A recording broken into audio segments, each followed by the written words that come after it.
Hi friends, मैं हूं आपका फ्रेंड नमीश निगोतिया एडवोकेट और आप देख रहे हैं मेरा YouTube channel legal advice for everyone. दोस्तों, बहुत सारे लॉ स्टूडेंट्स, पेरेंट्स मुझे ईमेल के जरिए, मेरे कमेंट बॉक्स में कमेंट के जरिए पूछते हैं कि सर एलएलबी एलएलएम करने के बाद इस फील्ड में क्या क्या स्कोप है, क्या क्या करियर अपॉर्चुनिटीज़ है, क्या हम प्रैक्टिस में जाएं, क्या हम गवर्नमेंट में जॉब्स में जाएं, क्या हम जुडिशियल सर्विसेज के लिए प्रिपरेशन करें।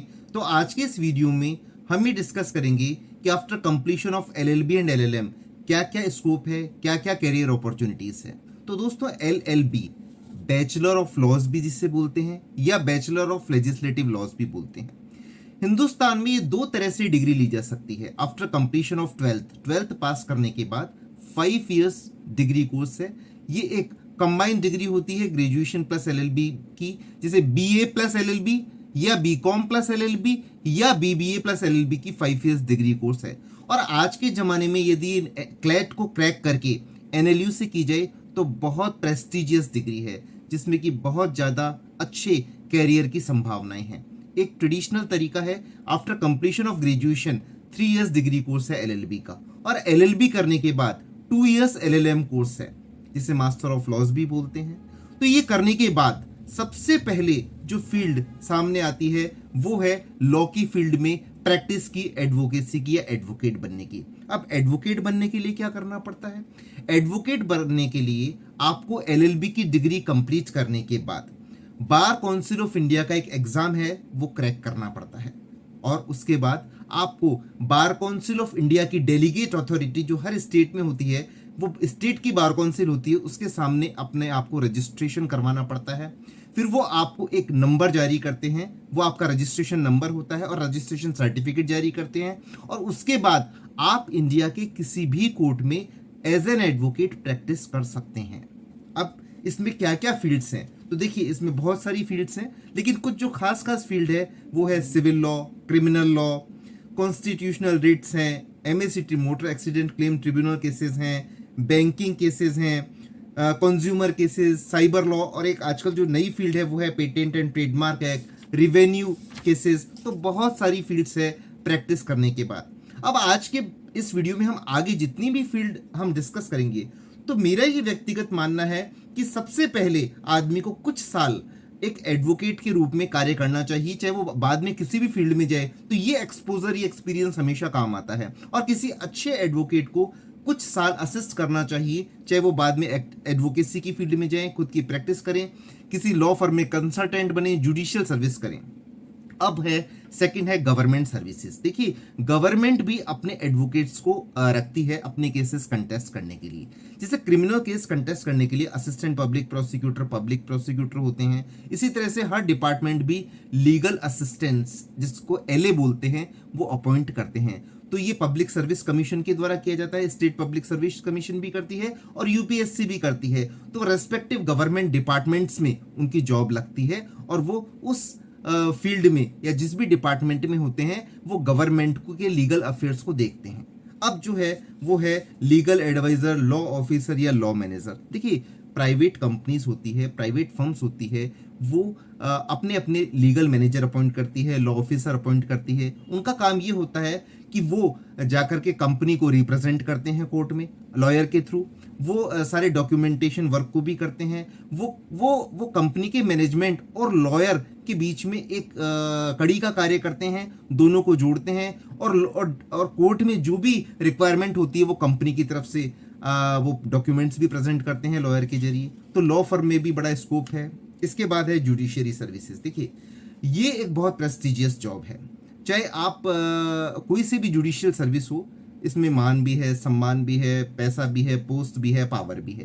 तो इसमें स्टेट जुडिशियल सर्विस होती है, जैसे कि मान लीजिए इसको स्टार्टिंग में जिसमें मजिस्ट्रेट अपॉइंट होते हैं, फिर प्रमोशन होते होते आगे बहुत, जैसे मान लीजिए जुडिशियल मजिस्ट्रेट, देन सीनियर जज, then chief judicial magistrate, then उसके बाद एडिशनल डिस्ट्रिक्ट एंड सेशन जज, डिस्ट्रिक्ट एंड सेशन जज, देन ऑनरेबल हाई कोर्ट जज, तो ये, और फिर ऑनरेबल सुप्रीम कोर्ट में जज। तो ये इसको बढ़ता जाता है। अब इसमें भी दो तरीके हैं, तो जुडिशियल सर्विस के एग्जाम के थ्रू, और जैसे ऑनरेबल हाई कोर्ट जज के लिए या सुप्रीम कोर्ट के जज के लिए डायरेक्ट भी जो कोलेजियम है वो एडवोकेट्स को सेलेक्ट करके, जो बहुत अच्छे प्रैक्टिसिंग एडवोकेट होते हैं उनको सेलेक्ट करके, रिकमेंडेशन करके, और गवर्नमेंट की जब रिकमेंडेशन हो जाती है तो वो हाई कोर्ट जज और सुप्रीम कोर्ट जज अपॉइंट होते हैं। अब इसके बाद हम बात करें तो वो है टीचिंग प्रोफेशन। एलएलबी करके आपको बहुत अच्छा एक्सपीरियंस हो किसी फील्ड में, या आप एलएलएम की डिग्री भी साथ में हो, तो आप लॉ यूनिवर्सिटीज़ में प्रोफेसर के रूप में पीएचडी करने के बाद कार्य कर सकते हैं। और ये भी एक बहुत अच्छा और प्रेस्टिजियस फील्ड है, इसमें भी बहुत स्कोप है, क्योंकि इस फील्ड में हमेशा देखिए, जब जो आदमी लॉ कंप्लीट करते हैं तो वो प्रैक्टिस में चले जाते हैं, तो इस फील्ड में हमेशा वैकेंसी रहती है और हमेशा कॉम्पिटेंट लोगों की कमी रहती है। इसके बाद है एक नया है लीगल आउटसोर्सिंग। देखिए, लॉ फर्म्स जो होती है वो सारा जगह, हर जगह काम नहीं कर सकती है, तो वो आउटसोर्सिंग करती है, वो केसेस के लिए आउटसोर्सिंग करती है, अपने वर्क को डेलीगेट करने के लिए आउटसोर्सिंग करती है। तो आजकल एक नया कंसेप्ट चला है लीगल आउटसोर्सिंग का। एक फर्म दूसरी फर्म को जो है आउटसोर्सिंग वर्क देती है और उस कार्य को कंप्लीट करवाती है। अब है एक बड़ा इंपॉर्टेंट फील्ड है, वो है panel lawyer of banks, insurance companies, title search work, documentation and legal work. देखिए, हर बैंक, हर इंश्योरेंस कंपनी अपने पैनल लॉयर अपॉइंट करती है, तो उनका दो काम होते हैं। एक तो वो केसेस को कंटेस्ट करते हैं बैंक के बिहाफ पर, इंश्योरेंस कंपनी के बिहाफ पर, और दूसरा बड़ा इंपॉर्टेंट काम होता है वो टाइटल सर्च रिपोर्ट बनाते हैं। इसमें क्या होता है, जैसे कोई व्यक्ति बैंक के सामने कोई लोन लेना चाहता है और अपनी प्रॉपर्टी को मॉर्गेज करना चाहता है, तो क्या वो प्रॉपर्टी मॉर्गेज की जाने योग्य है, उसके टाइटल क्या है, उसकी चेन टाइटल क्या है, डॉक्यूमेंट्स क्या है, उन सब की टाइटल सर्च वो एडवोकेट करते हैं। तो इस फील्ड में भी आजकल बहुत ज़्यादा स्कोप है, इस फील्ड में काम बहुत ज़्यादा बढ़ गया है, बहुत अच्छा पैसा है, बहुत अच्छी कमाई है, बहुत अच्छी प्रेस्टीज है। इंश्योरेंस कंपनी भी अपने पैनल लॉयर्स को अपॉइंट करती है, उन पर बैंक्स पर, इंश्योरेंस कंपनी पर जो केस होते हैं तो उनके पैनल लॉयर्स उनके बिहाफ पर कंटेस्ट करते हैं। अब एक और है writer of law books, reports, journalist. देखिए, बहुत सारी, जैसे आप मेरे बैकग्राउंड में बहुत सारी लॉ बुक्स देख रहे हैं, तो हर लॉयर के चैम्बर में बहुत सारी लॉ बुक्स होती है, कई हज़ार लॉ बुक्स भी होती है एक अच्छे लॉयर के चैम्बर में।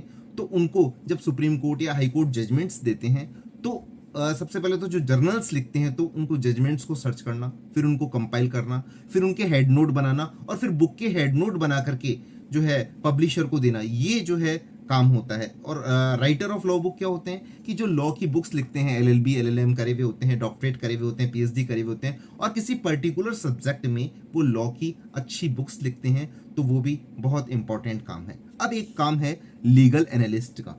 कॉरपोरेट लॉ फर्म में लीगल एनालिस्ट होते हैं, तो वो सारे लीगल वर्क का एनालिसिस करके उसका फ्रेमवर्क बना करके अपने कॉरपोरेट को देते हैं, और किस तरह से आगे कॉन्ट्रैक्ट्स होंगे, एग्रीमेंट्स होंगे, ये सब उन लीगल एनालिस्ट का काम होता है।